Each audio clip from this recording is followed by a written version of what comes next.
Jahi Chikwindu, Washington Post file photo, a Honduran family waiting to seek asylum at a U.S. Customs and Border Patrol checkpoint camps on the Gateway International Bridge in Matamoros, Mexico, just across the border from Brownsville, Texas. By Joshua Partlow and Nick Maroff, Washington Post, Mexico City. While President Donald Trump regularly berates Mexico for doing nothing to stop illegal migration, behind the scenes the two governments are considering a deal that could drastically curtail the cross-border migration flow. The proposal, known as a Safe Third Country Agreement, would potentially require asylum seekers transiting through Mexico to apply for protection in that nation rather than in the United States. It would allow U.S. border guards to turn back such asylum seekers at border crossings and quickly return to Mexico anyone who has already entered illegally seeking refuge, regardless of their nationality. Ad choice advertising in red invented by Tees. Start your day with the news you need from the Bay Area and beyond. Sign up for our Morning Report weekday newsletter. U.S. officials believe this type of deal would discourage many Central American families from trying to reach the United States. Their soaring numbers have strained U.S. immigration courts and overwhelmed the U.S. government's ability to detain them.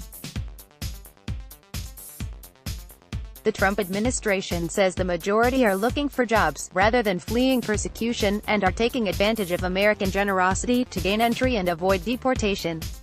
We believe the flows would drop dramatically and fairly immediately if the agreement took effect, said a senior Department of Homeland Security official, speaking on the condition of anonymity to discuss negotiations with the Mexican government, which the official said had gathered momentum in recent weeks.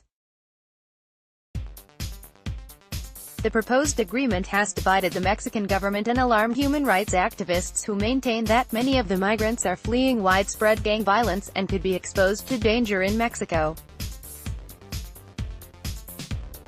The possible accord is likely to be discussed this week at high-level meetings in Latin America. Homeland Security Secretary Kirstjen Nielsen was scheduled to meet Tuesday and Wednesday with foreign ministers from Central America and Mexico in Guatemala City.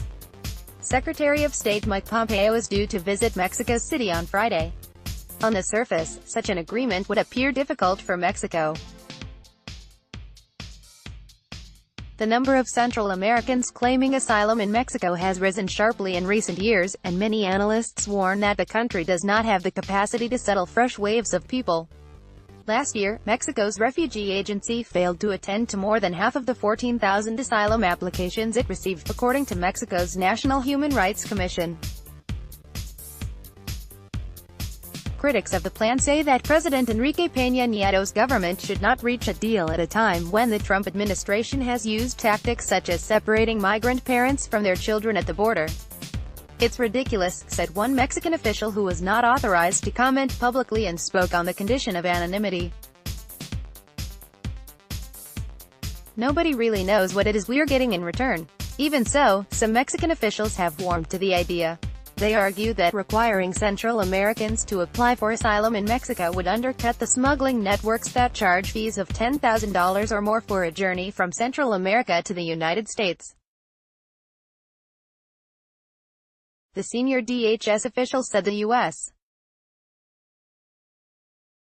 government has signaled to Mexico that it would be prepared to offer significant financial aid to help the country cope with a surge of asylum seekers, at least in the short term. The investment, which would be paid through the U.S. Security Assistance Plan for Mexico, the Merida Initiative, would quickly pay for itself, the DHS official argued.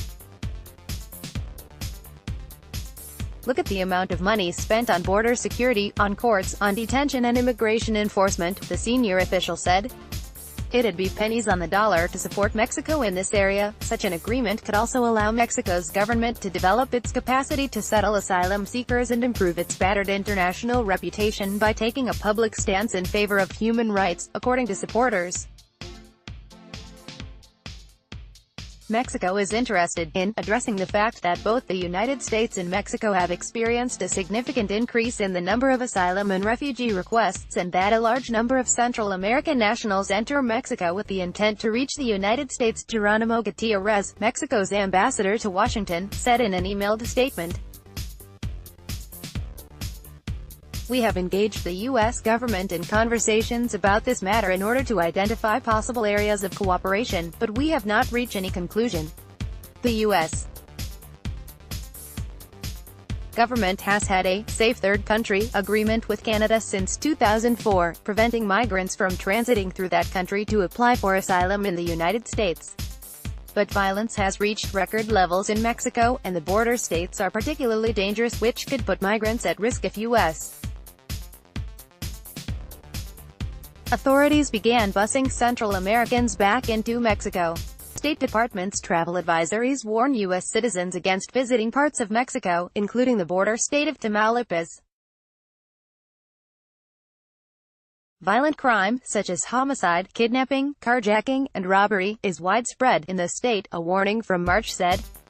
It's one thing to say we're going to have a safe third country agreement with Canada, said Roberta Jacobson, who left her post as U.S. ambassador to Mexico this spring. It's another thing to say you're safe and well as soon as you cross the Guatemalan border into Mexico. It might seem surprising that Mexico and the United States are in negotiations at all on migration.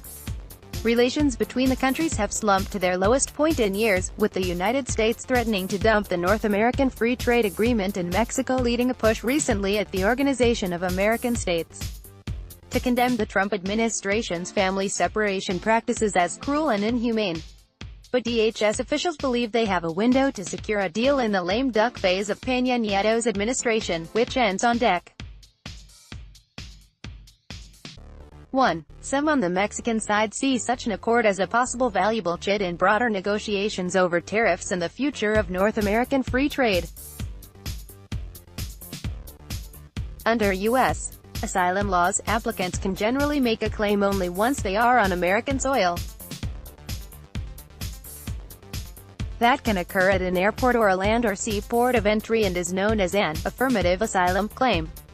But the process can also be initiated by someone who seeks to avoid deportation after crossing illegally, and such defensive asylum claims account for the majority of those filed by Central Americans taken into custody along the border.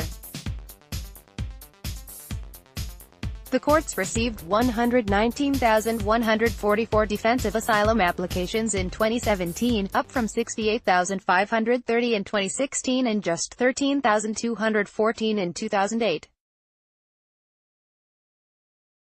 Attorney General Jeff Sessions' zero-tolerance crackdown at the border this spring attempted to deter the practice by charging anyone crossing illegally with a federal crime, regardless of whether the person planned to claim asylum. Those criminal proceedings were the mechanism used to separate migrant parents from their children, until Trump's executive order suspended the practice last month. I think the U.S. is looking at a wide range of ways to deter people from coming or to block them entirely, and this would be one way to outsource many of the issues related to migrants and asylum seekers to our southern neighbor, said Royce Murray, policy director at the American Immigration Council, a migrant advocacy group. Arrests along the U.S.-Mexico border, a barometer of overall illegal crossings, had plunged in the months after Trump's inauguration but began climbing again last summer. A sudden surge this spring infuriated the president, who leveled his anger at Nielsen. She broached the Safe Third Country agreement when she visited Mexico in mid-April. But she received contradictory signals from Mexican counterparts, according to two people with knowledge of the talks. Mexican officials say the plan has divided Peña Nieto's government. Some in the foreign ministry who want to improve ties with the United States remain in favor of at least a pilot project, while others in the Interior Ministry, who would have to handle resettling thousands of Central Americans, stand opposed, officials said. The winner of the July 1 presidential elections, Andrés Manuel López Obrador, has yet to weigh in publicly on the issue. Roberto Velasco, a spokesman for the incoming foreign minister, Marcelo Ebrard, said that the new administration does not have a position yet, since we don't know the details of the proposal or the negotiations between the two countries. Sponsored content retailers, how do you keep up with Amazon? By the retailing behemoth Amazon continues to dominate the world of online retail, and in doing so, it's transformed the way we shop and buy. But you might also like a success for Kim, not so much for Trump. Business Times World Cup, Kane double gives England victory over Straits Times 1 o'clock. Toshiba is committed to shaping a better tomorrow. Toshiba APAC 020. Order the sausage McMuffin with egg anytime you like. McDonald's cheap air cool arrives. Singapore uses water to cool. Air-Cool 24 air conditioning now finally affordable thanks to newthingstoday.com. Justin Bieber and Hailey Baldwin, how their faith and MercuryNews.com. Trump's union-busting measures now in effect. MercuryNews.com. Former Apple employee charged with stealing company. MercuryNews.com recommended